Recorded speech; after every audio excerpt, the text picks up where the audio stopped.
Welcome to the Thresholds of Reality, the podcast where we explore the unknown and mysterious events, phenomena, and legends. Today we're talking to paranormal investigator and podcaster Eric Freeman Sims from the Unseen Paranormal Podcast. Strap in as we explore the edges of the unknown.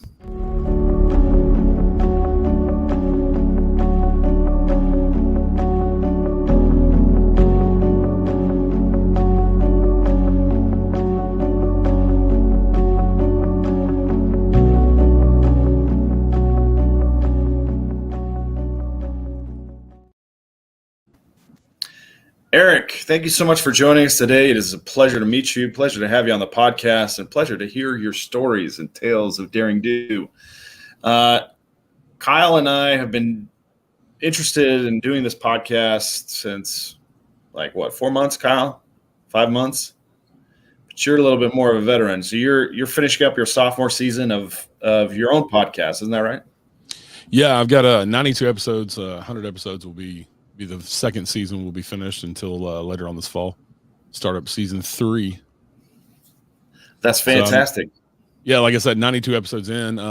With my show, I have a guest on every episode, and I just do audio. I didn't want to mess with getting to the messiness of video, but yeah. Yeah, I totally understand. But you have a great voice, so you got that locked up. Of course, you want to highlight your best qualities, I'm sure, but right, you could do the video thing too, I'm sure. Yeah, and I have a background in video too, because originally I was going to go to school for mass communication to do video. And, oh, really? For 4 years in high school, I basically ran a TV studio. And so, I know how to edit and do all the video. It's just I have other things going on in personal life. I'm really busy. And so I have a t-shirt business as well and lots of other things going on. So I just don't want to add.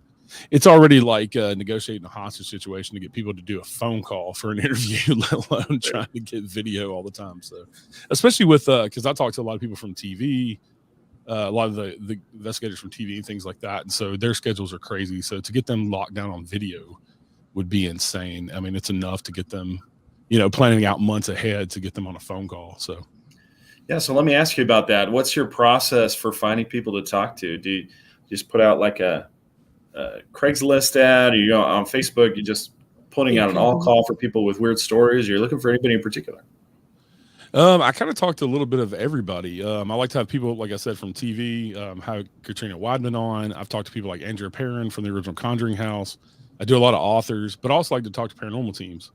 And so as far as like a paranormal team, I like if I hear them on another show or if I meet them in person, they have an interesting story that I think would kind of transfer over to the podcast, then I'll invite them on and talk to them. But I kind of like to talk to everybody, just kind of get a wide variety, but also talk about cryptids and things like that. So I work with season 2 here. It was a learning process, of course, season 1.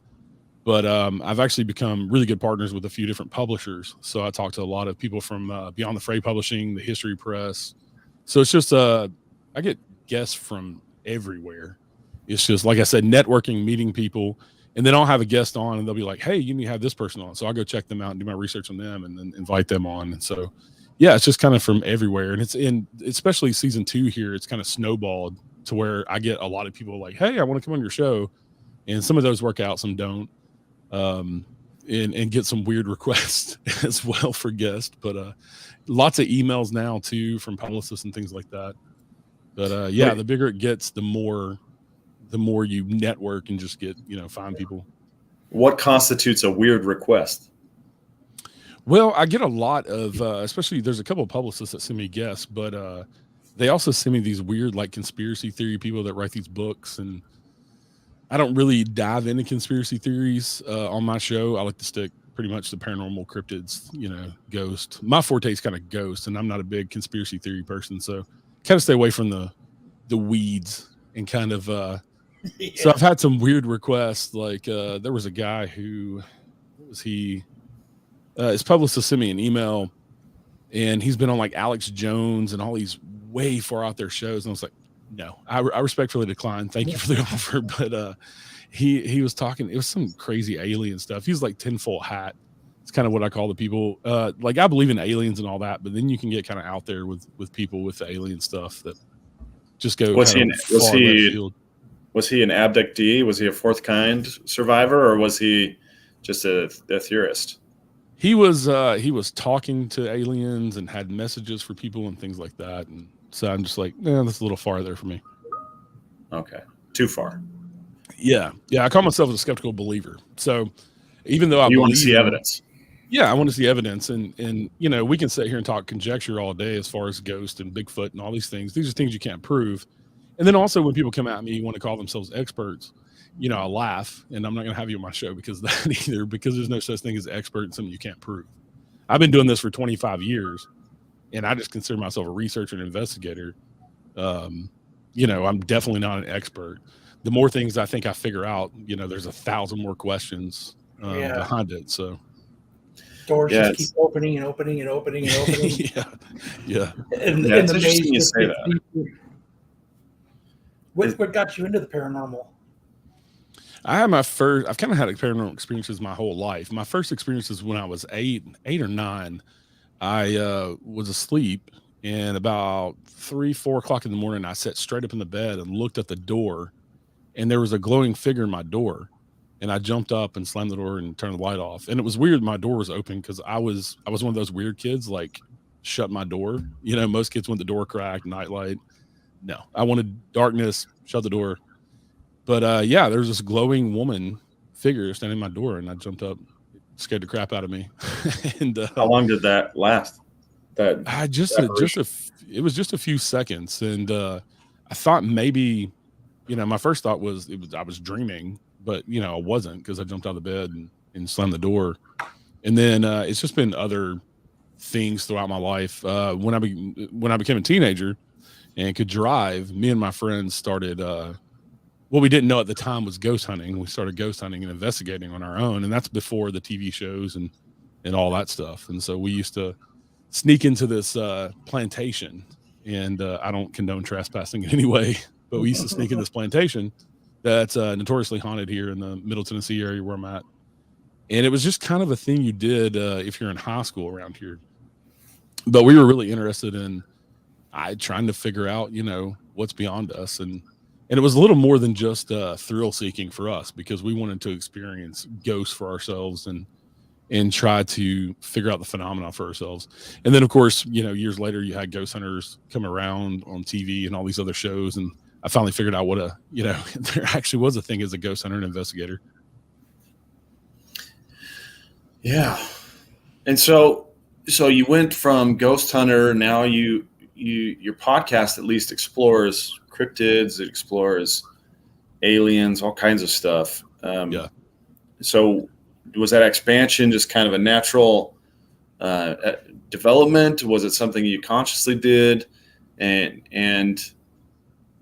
And maybe you're like us, but one of the things that I find is that for every quality experience someone has to share, we usually have to sift through at least twice as many totally phony baloney stuff. I don't know what your experience is with that, but maybe you could share it.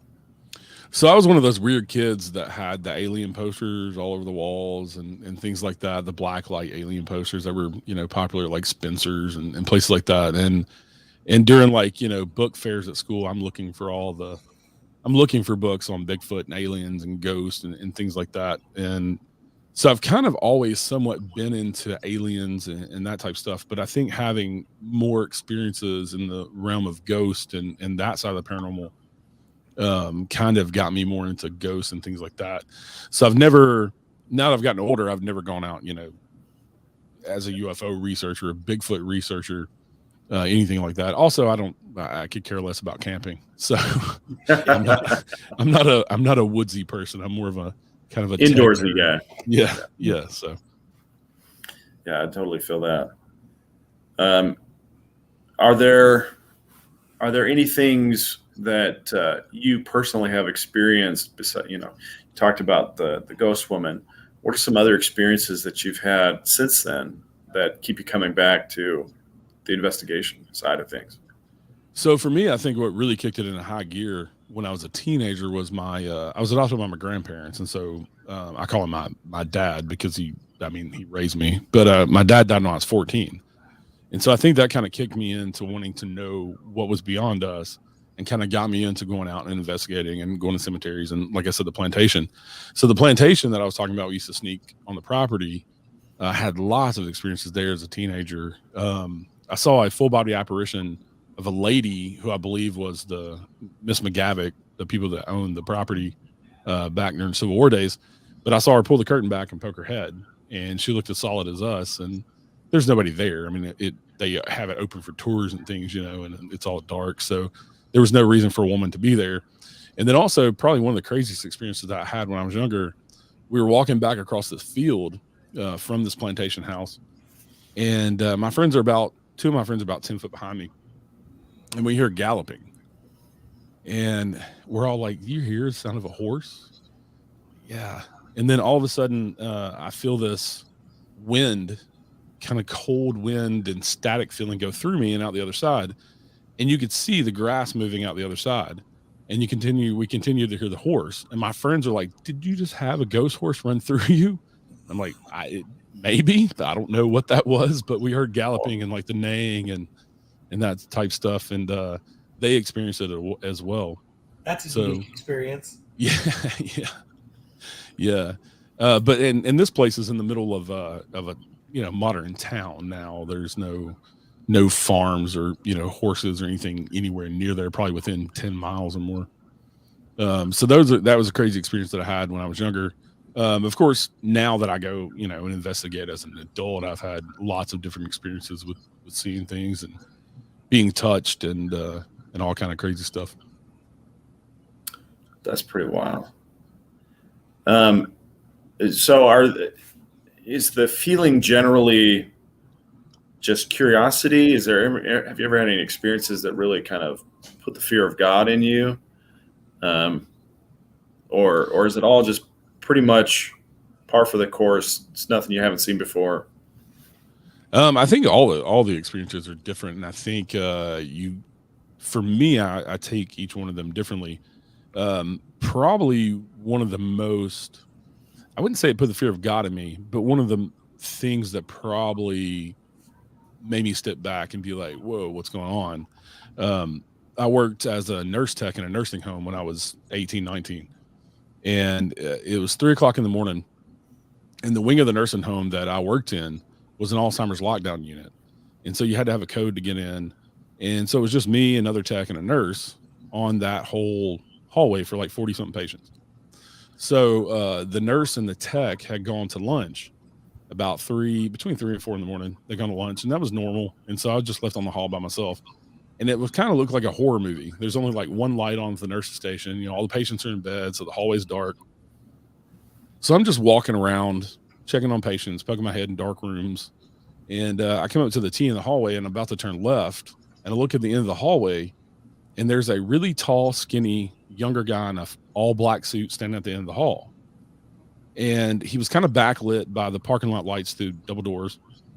And he smiled at me and turned and went into one of the patient rooms. He turned to his left and went in the patient room.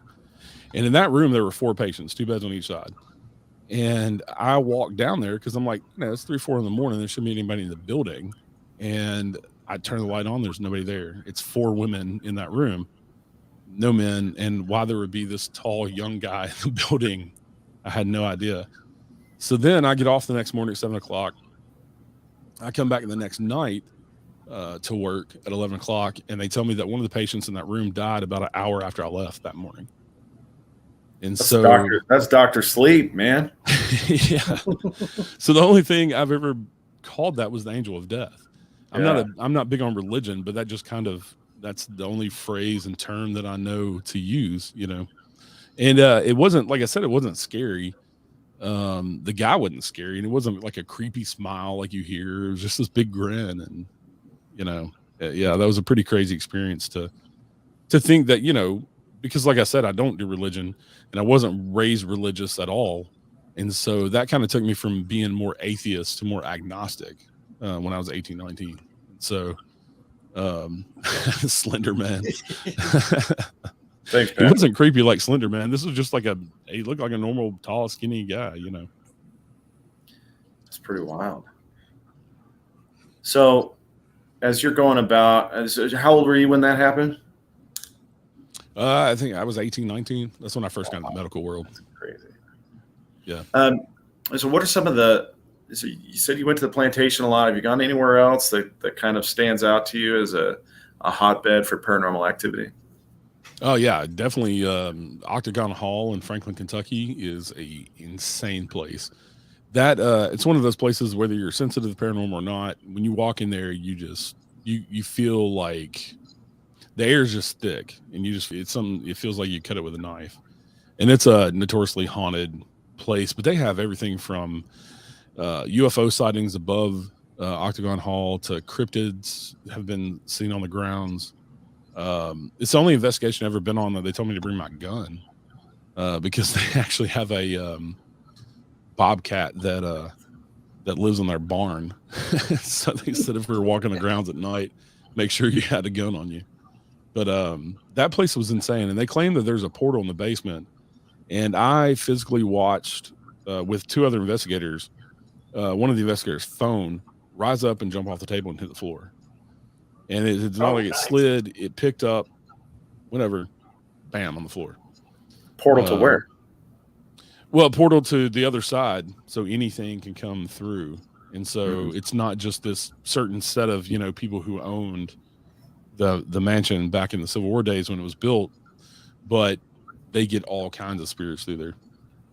And I don't know if I necessarily believe in portals, but do they think there's portals there because it's like a thinner fabric of time? That might be. Is that why you think those could be found somewhere like that? Well, some people, they use the term the thinning of the veil, thinner veil there. I don't know. I think there's certain places like you hear about like Skinwalker Ranch, and everybody knows about like the Bermuda Triangle. There's also like the Bridgewater Triangle. I think there's just certain places that there are things going on that we just don't understand and can't comprehend. Whether that be some sort of portal. Like I said, I don't necessarily subscribe to portals, but they just have so many different types of activity there.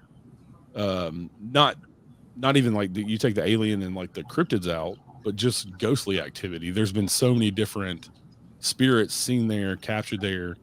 They do have a few resident ghosts that they know of for sure that they've captured on film. They actually have this awesome picture of two ladies standing behind this guy, kind of watching, listening, kind of with their hands in front of them and stuff. But yeah, they have some resident ghosts, but they have so much stuff. Like sometimes they'll have negative entities there that scratch people, push people, things like that, but it's not always there. So that's why they think there's a portal. But that one room that we were investigating where that phone jumped off the table, that's where the portal's supposed to be, down in the basement. And that room was definitely different than the rest of the house. Just the feeling of it, just that creepy feeling, like being watched, the hair on the back of your neck. As soon as you walk in there, hair on the back of your neck kind of stands up. And your body is just like, it's like you get that fight or flight, like your body's ready for something to happen. And it's just that one room. I mean, the whole place is creepy. And you kind of have that I'm being watched feeling. I had another interesting experience I've never had anywhere else in that house too, in Octagon Hall. Upstairs on the second floor, they have mannequins in there because it's also a museum, and it was used as a Civil War hospital, like a lot of places here in the South.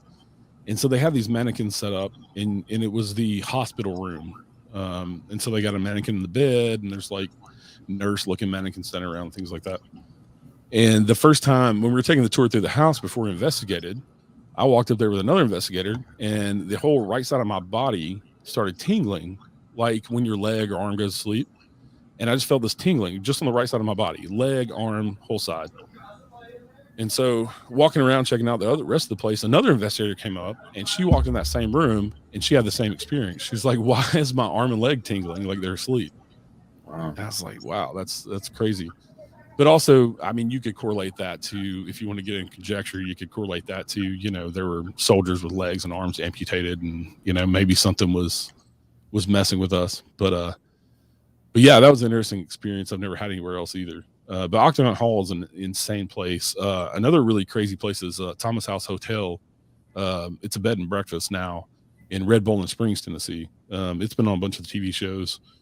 I've been there quite a few times. I investigate a lot with some friends of mine from Medics for Paranormal, and we actually are going to be there in August. We've got a public event that we're hosting up there in August, but we've been there quite a few times, and that place is really, really active as well. So what do you think?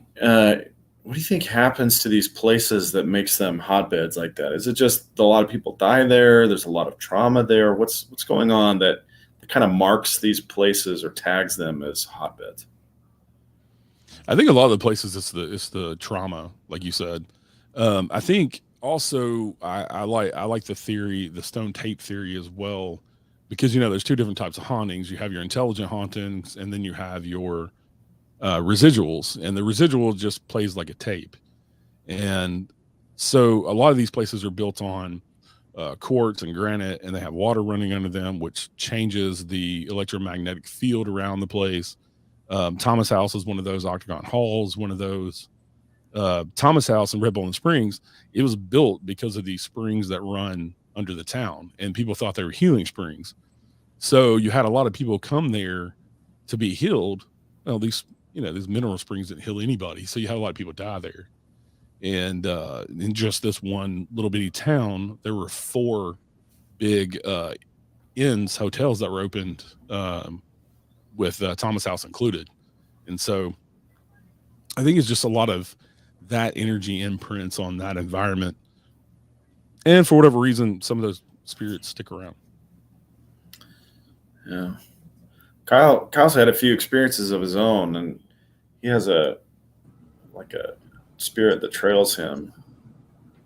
What causes? Do you have any experience with that, with a spirit that attaches itself to a single person?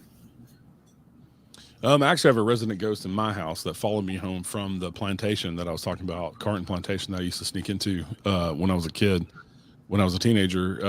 That ghost is still around. I've seen him quite a few times. We've actually come to an understanding. You leave me alone, I'll leave you alone. What are the interactions like? How did you come to an understanding? What was that process? So when he first came home with me, I had it was like 4 or 5 in the morning. I'm taking my friends home, and I was driving home by myself, and I kept feeling like somebody's in my back seat. So I kept looking in the rearview mirror. Of course, nobody's back there. I'm going home. I come home and I come in the house, and it's just me and my mom living here at the time. And I walk down the hallway in the dark, go in my bedroom, shut the door, and I hear boots walk down the hallway. And then they stop in front of my door, and under the door, I could see the outline of 2 feet, like the shadow. And then it turns around and walks back down the hallway. Well, after that, I would wake up with my bed shaking, kind of like those old coin-operated motel beds, motel beds. You put a quarter in, it vibrates. Yeah, in the middle of the night, I would wake up with that happening. And it just, at first, because I was younger, it kind of scared me. And then I was just like, look, I'm over this. Like, quit waking me up. I don't know what you want. Don't care. If you don't leave me alone, then I will find a way to get rid of you. And I still see him around here. He still does stuff around here, moves stuff every once in a while, makes noise. But for the most part, he leaves me alone. To your question, I don't know what makes a certain spirit attached to somebody. If Kyle, do you have any kind of like sensitivity to as an empath or anything like that would make them notice you out of somebody else?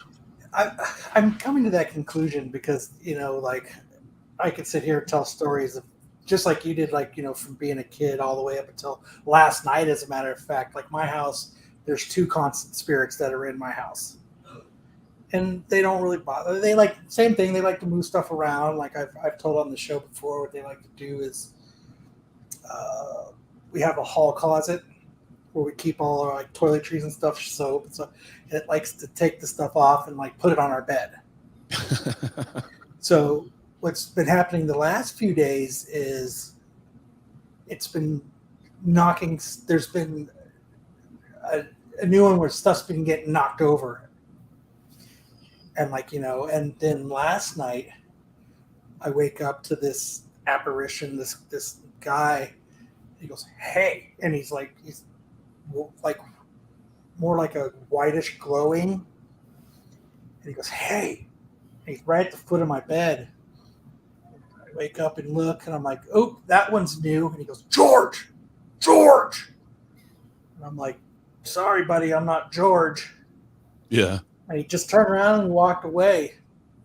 So maybe he's the new guy in town. Right. He's the one that's knocking stuff over, because usually we don't get a lot of stuff knocked over, and this has just been in the last couple days. So maybe he's the new guy hanging out. I'm not sure. Got a squatter. Got a new squatter.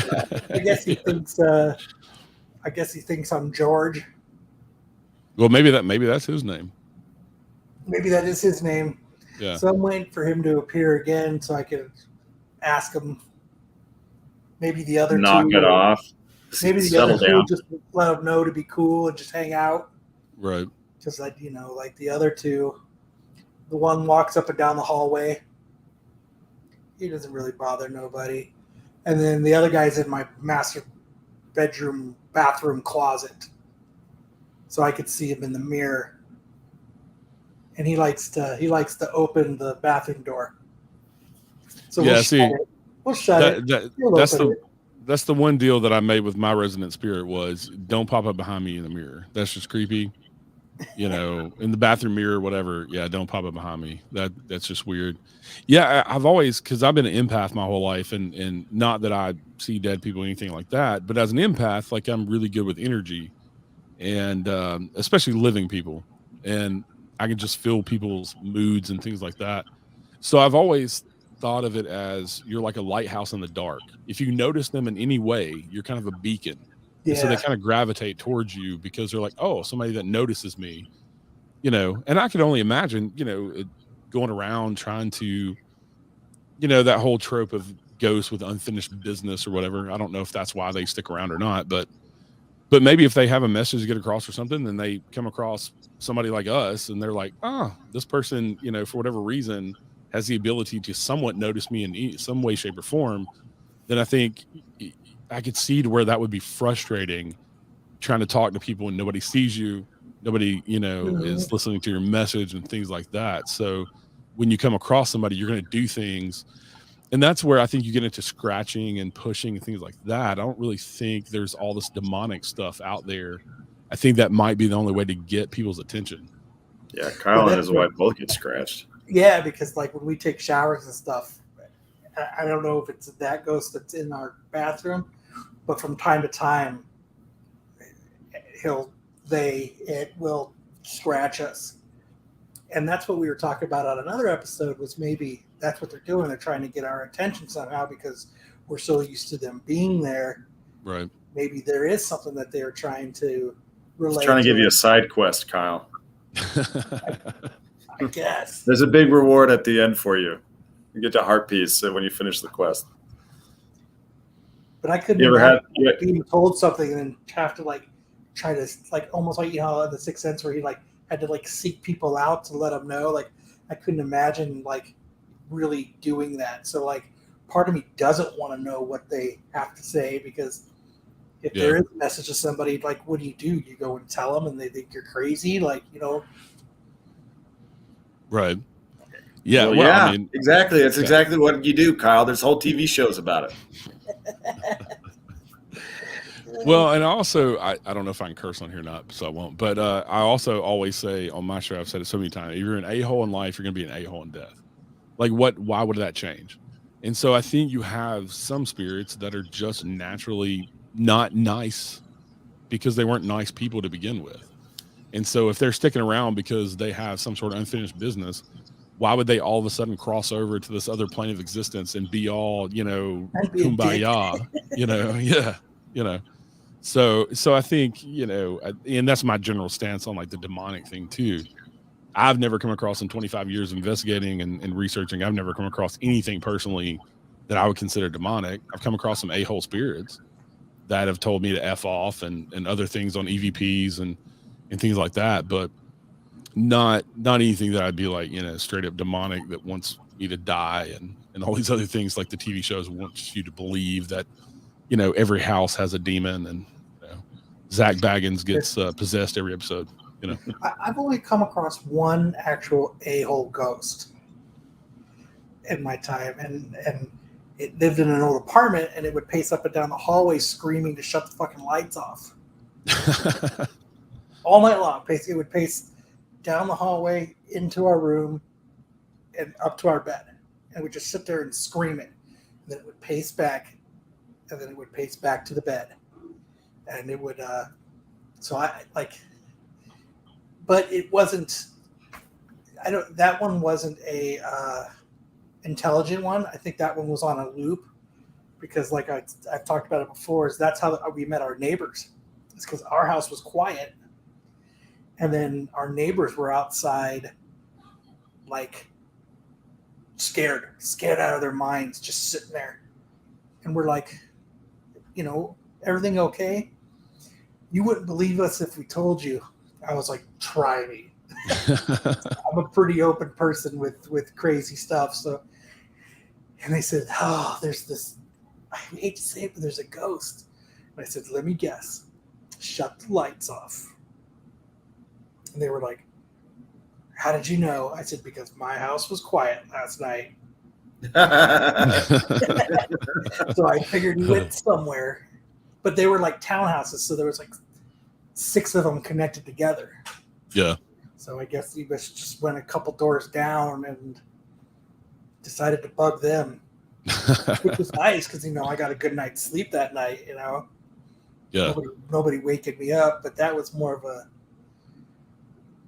I think that wasn't an intelligent one. That was more like maybe he was an a-hole in life. Yeah. Yeah. Kind of the residual. It's just a replay. It's going to do it no matter if you're there or not.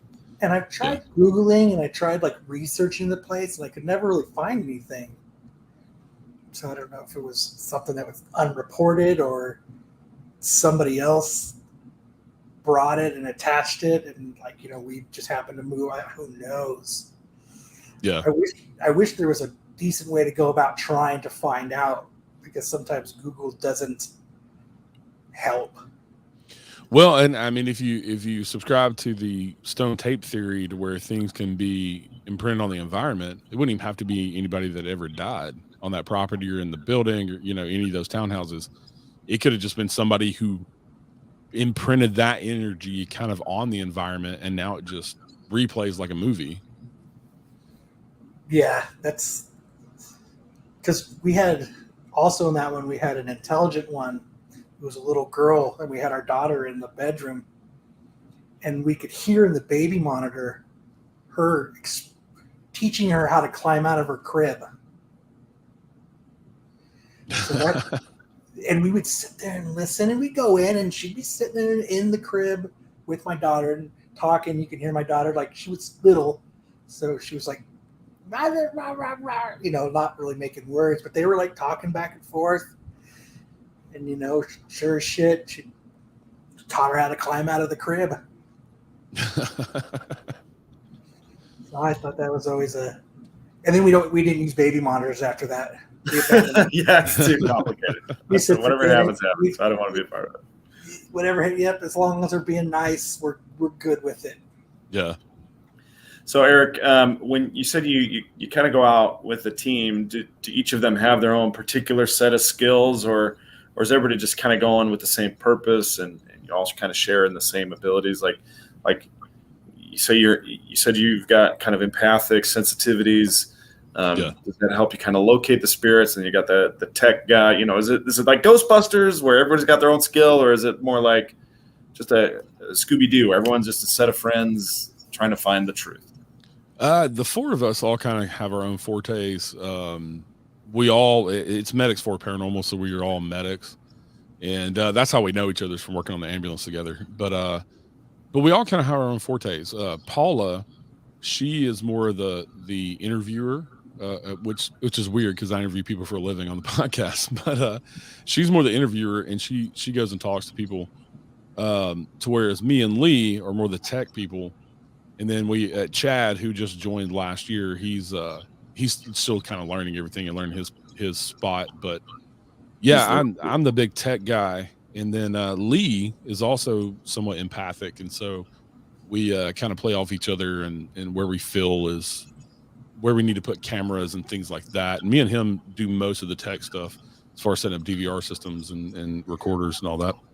What kind of equipment have you found that works the best that you use? I use my cell phone a lot. I've gotten really good results. I mean, your cell phone does everything. Yeah. It has a camera. You can record audio. You can record video. It kind of does a little bit of everything. And I've had really good success with doing what we call roundtable EVP, which is where you get everybody in a circle around a recording device and you all ask the same question. And the interesting thing is I found over the years is that sometimes the spirits only want to talk to one person for whatever reason, and they'll answer to one person. So that's why you all ask the same question. And but your phone is a great tool. Also, there's a lot of investigators out there that won't say what they're feeling and things like that are subjective, but I think that is just as important, to use your own body as a tool as well. I'm not big into a lot of like K2s and things like that. The EMF meters, I do use them, and I have had success with speaking to spirits and things through making them go off. But I think there's too much room for error there. And the original point of bringing EMF meters into the paranormal field to begin with was to rule out high EMF fields, because high EMF fields can cause people to actually have visual and audible hallucinations. And so they weren't ever meant to be used to communicate with spirits. People have just kind of adapted them over the years. Probably one of my favorite devices used are those little light up cat toys. We've had lots of success with those because you actually have to move them to get them to light up. So physical things like that. Also like I like all the simple equipment, not the big expensive stuff. Laser grids. Simple's better though. Yeah. Just something like a laser grid where you can see a shadow, go across it. But yeah, the more simple stuff, I hate the SLS. It was made to pick up humanoid looking shapes. It was not made to pick up ghosts. And I think those things are just way too fallible. And I think when you start getting really complicated with electronics that weren't meant, there's nothing that's meant to, detect ghosts. But when you get really complicated with electronics, I think you just add more areas for it to fail and give you false positives. What was your most your most conclusive piece of evidence that you've happened to capture?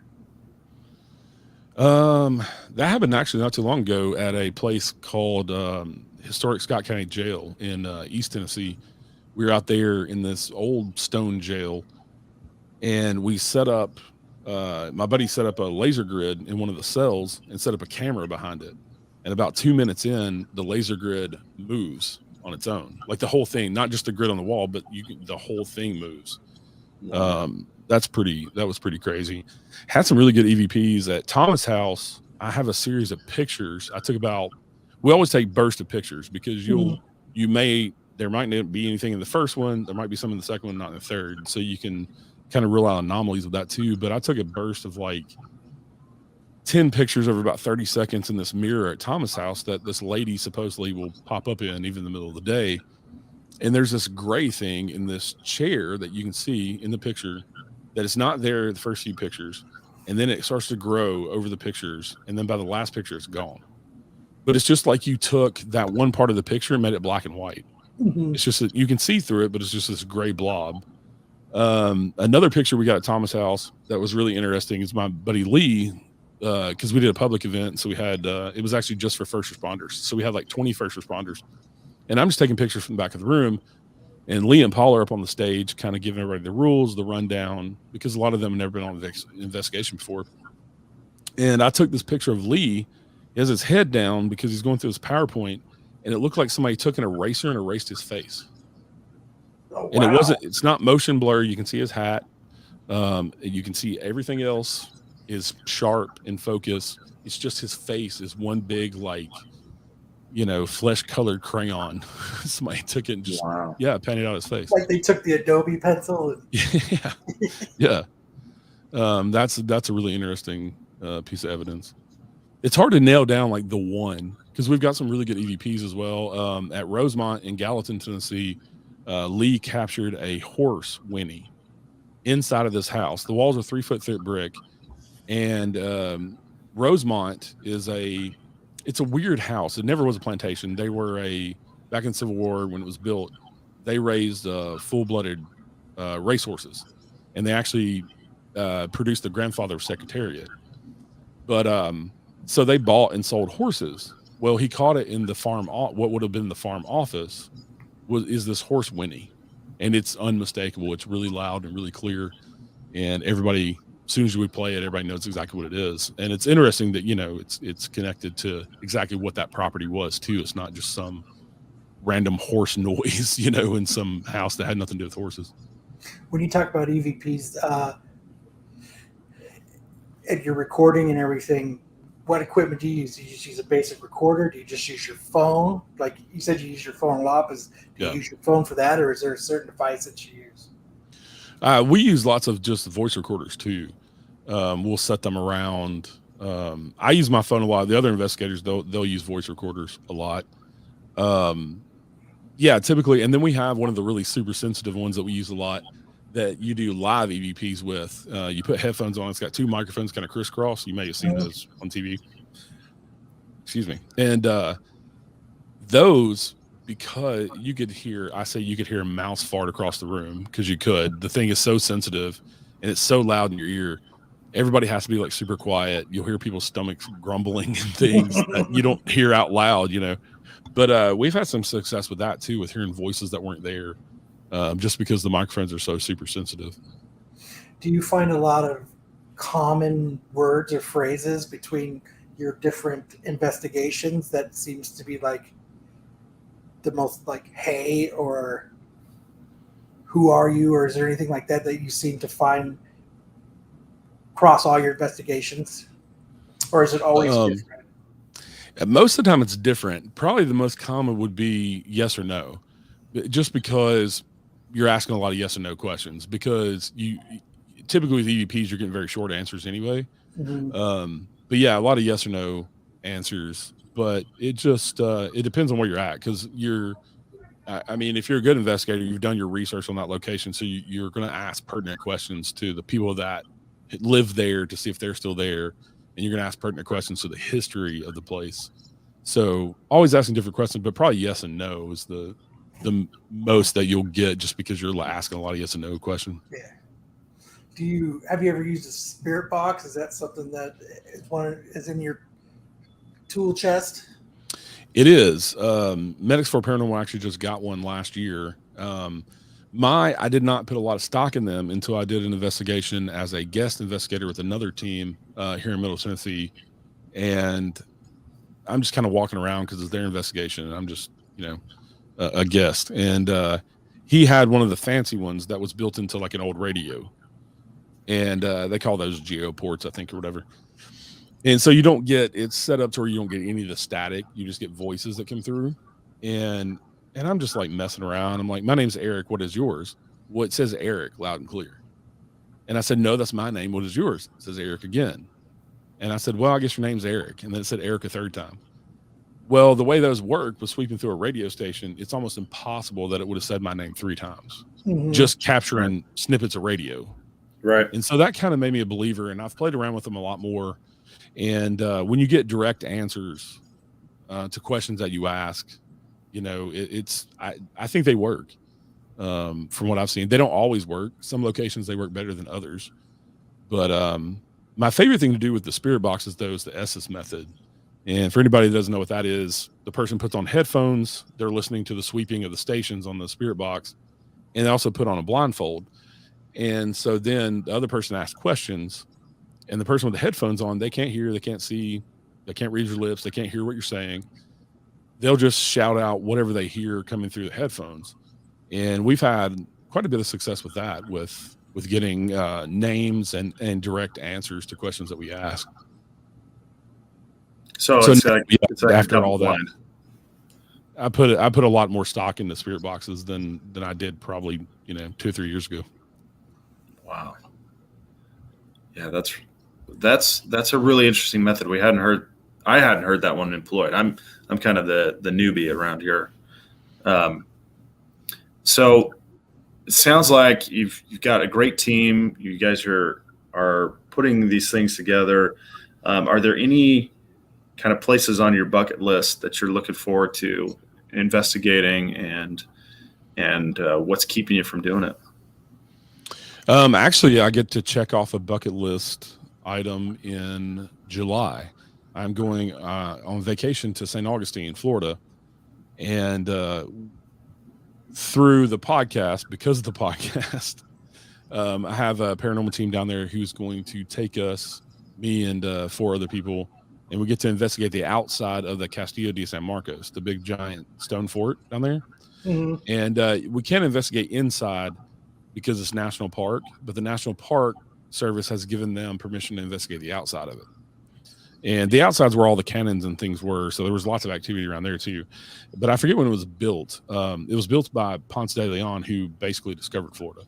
And so if you've never seen the Castillo de San Marcos, it's massive, massive stone fort that was built like early 1600s, something like that. Kyle, can you bring that up? So get to investigate that, and that's definitely a bucket list. I used to vacation with my parents there when I was a kid every year. And so that's one of the places that definitely is a bucket list. I think for a lot of investigators, probably the White House is a huge bucket list because for sure. Nobody's ever investigated. Nobody ever will investigate, but you hear all these stories about Lincoln's ghost and all these other things, and about some of the president's wives way back in the day having seances and those type of things. So yeah, the White House would be an interesting place. I wonder how quick the Secret Service would stop you if you were right out front doing like a spirit box. Oh yeah, Castillo de San Marcos. That's cool. Yeah, so you've got that in July. Of course, the White House would be absolutely spectacular. Is there something closer to home where you're looking forward to? I love local, right? Support local businesses, support local monuments, support local hauntings, right? Yeah. So what's the local haunting that you'd like to support? Even though I used to go there, like I said, sneak in as a teenager, probably Carton Plantation in Franklin, Tennessee. They don't do anything paranormal. I think they do one lantern ghost tour around Halloween that they do themselves, but it's not put on by anybody who investigates. Not put on, it's put on by the tour guides. Well, they're just regurgitating stories that have been passed down over the years. It's like a telephone game. I'd love to actually get in there and do a real investigation, but at this point in time, the guy that runs the place and a few other historical places, they've threatened to fire their employees if they even talk about the paranormal on tour. So don't know if that'll happen. Not while he's in charge right now. Right. But yeah, I'm big on local too, because a lot of the public events that we do, we don't make any money off of. All the money goes to the historical location and help them out. That's really cool. I got suckered into one of those paranormal hunt tours in Tombstone. Ended up being just a educational walk around that was really expensive. Which I was kind of bummed because, it was at night. It was like 11 o'clock at night, So I thought we were going to be able to go do all this stuff. And he was like, yeah, that's where Doc Holliday was. Yeah, that was where the real, like in Tombstone, that big shootout that they had. The OK Corral. It really happened. And I was like, well, where's the paranormal part? Right. Well, sometimes you see a ghost in that place and we just keep walking. I thought we were going to go into places you get more hauntings at your local Taco Bell. Yeah. I think another bucket list place, and I actually got together and take the historical tour last year on vacation, is the Sorrel Weed House in Savannah, Georgia. Savannah is amazing. We stayed on Tybee Island last year when I went on vacation, but I got to take the historical tour. But they don't do. I mean, they've been in there on TV. A lot of the TV shows have gone in there and investigated ghost hunters and that, but they typically don't do individual investigations like a lot of other places. But that place is notorious hauntings, not just from being on TV, but just in general. So that would probably be on my bucket list too, pretty high up. So you said you were writing a book in our little pre-talk. Yeah. What's that about? It is called Small Town Haunts and Legends of Tennessee. And so if you live in Tennessee, especially, or live around Tennessee, people have heard the hauntings of the Ryman, the Bijou Theater in Knoxville, and like all these hauntings in these bigger cities. And you can find lots of info about those. They do ghost tours in most of these bigger cities in Tennessee, and Memphis and Nashville and Chattanooga and Knoxville. And so I wanted to write about the smaller towns with the local folklore and legends and ghost stories that people don't hear about. And so, and then also the legends across the whole state that have just keep coming up in the folklore, like the Wampus Cat and the Tennessee Wild Man, Catzilla, supposed to be a catfish the size of a Volkswagen Beetle, things like that. Yeah, I just find whether any of those are true, there's any realm of truth, I still love the folklore and the tradition of handing those stories down, but you'll still get people that swear they've seen Catzilla or seen the Wampus Cat. Tennessee Red Cheetah is another cryptid. But there's lots of legends that are interesting and that have an interesting history, and there's lots of places that will never be on TV, but they have an amazing history as well as haunting stories, and plenty of people have experienced the spirits, but like I said, the history is just as important. So the way the book is kind of set up is I kind of tell the history of the place, and then we get into the hauntings, because I think you need to understand the history to understand why a place is haunted and why these people are there. Mm-hmm. And so kind of educate people but entertain them at the same time. So that's a lot of interviewing. That's a lot of phone calls. That's a lot of, that's got to be time consuming. Yeah, it's been, the research part of it has been the biggest part. Also, I'm ADD, so to force myself to sit down and write it's kind of crazy. So you got to wait till you're in the zone, or yeah. Well, once I get in the zone, then I'm kind of just hyper focused. But yeah, I'm about a quarter of a way through the book, probably a little more than that. And when I end my show, the Unseen Paranormal, here at 100 episodes, I got 8 more to go. Then I'll dive in for 2 months and get it finished. So hopefully I'll have it out. I'm pushing for probably October. That's awesome. Yeah. I did have one more technical question before we do the plugs, but maybe it's 2 questions. Is there like a half-life to a haunting, or are they permanent? You know what I mean? So half-life, like a ghost comes, it occupies a space, it has kind of these highs and lows of activity. Is there an amount of time after which that you would expect the haunting to kind of fade away? I don't think so, because I think, if you go like over to England, where their history is more than 200 years like ours, and they have thousands of years of history, and you still get monks from 1500 years ago on some properties. I don't think there's a shelf life.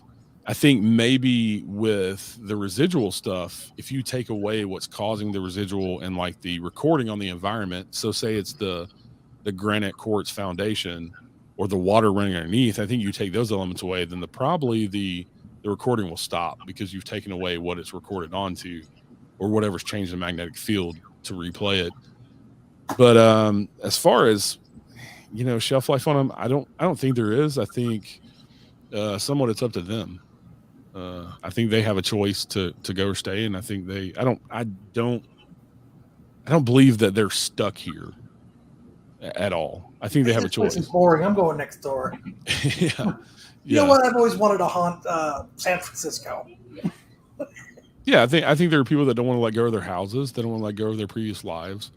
They don't really want to move on because they were comfortable or happy or whatever, and so they kind of still stick around. Or maybe they have unfinished business. That whole old trope. Yeah, if I die before my favorite show reaches its finale, you can bet I'm going to stick around. Well, Eric, thank you so much. So tell the folks where they can find your podcast and hopefully soon your upcoming book.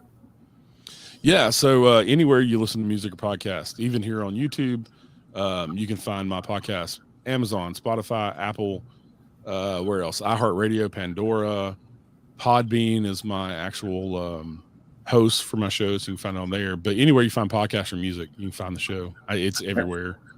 And it's called the Unseen Paranormal Podcast, right?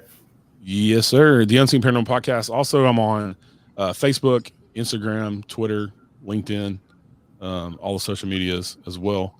And I don't do video like y'all do, but if people want to, they can actually listen to the show on YouTube here. The episode's up every Wednesday. I put an episode out every Wednesday. Like I said, I have a catalog of 92 episodes, 8 more to go in this season, so that'll be an equal 100. And then we'll call it a season for a few months, and I'll come back for season 3. Awesome. That's awesome.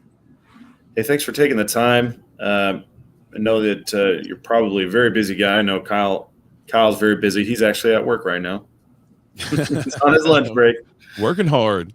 Thank y'all so much for having me. I've had a good time. Absolute pleasure to meet you. I hope we get to have you come back. Stranger. Yeah, well, especially when your book gets released, we'd love to have you come back on, and we'll plug it for sure. Yeah, appreciate it. Or if you find something that's super crazy again, I would love for you to come back on and talk about it. Kyle loves I'll stay in touch for sure. Yeah, I can't get enough of the paranormal stuff. Me either. I could talk about it for the next 8 hours. It's so much fun. So, all right, and with that, don't forget to like, comment, subscribe to Thresholds of Reality. We're on Instagram and YouTube, and anywhere you look for audio podcasts. Until next time, keep on exploring the edges of the unknown.